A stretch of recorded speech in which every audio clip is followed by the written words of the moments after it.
in public spaces will no longer be mandatory.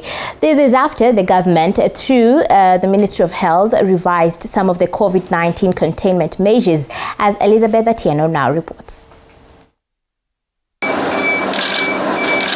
It is now 2 years since the first case of COVID-19 was reported in the country.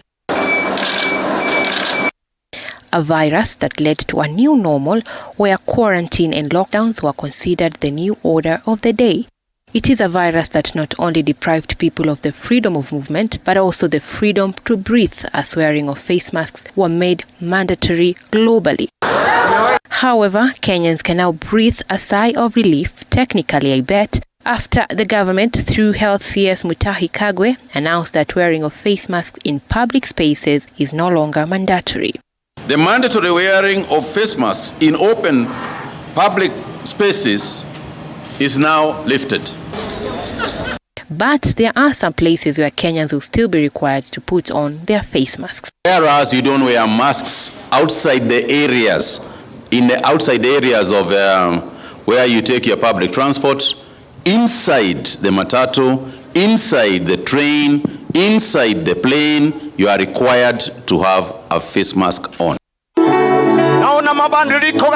Places of worship can now resume at full capacity, with the Interfaith Council expected to develop protocols to facilitate resumption of full congregational worship.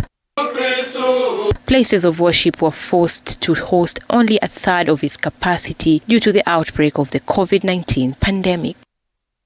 The use of temperature screening at public spaces, has literal utility in current epidemiological scenarios. In this regard, therefore, the practice of temperature screening at public spaces can be stopped.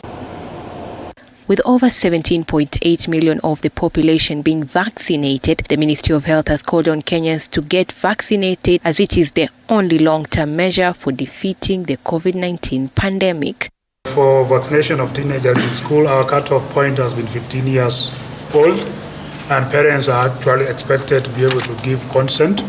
And that is why we have seen a substantial increase in numbers of children in schools being vaccinated. More information is gathered. You never know, in future we could even be able to have infancy vaccination. So as more evidence is gathered, science is informing us in the decisions we take.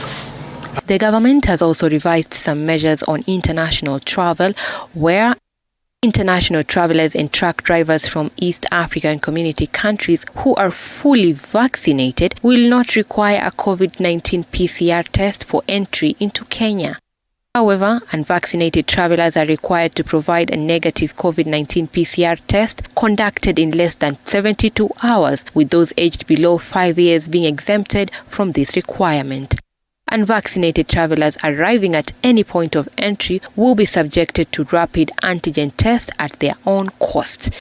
The Health Ministry has advised those traveling out of the country to abide by the COVID-19 related requirements of the destination country. It is now 2 years since Kenyans were forced to wear face masks in public places. But now, Kenyans can breathe easy after the government announced that face masks will no longer be necessary. Elizabeth Atieno, TV 47, Nairobi.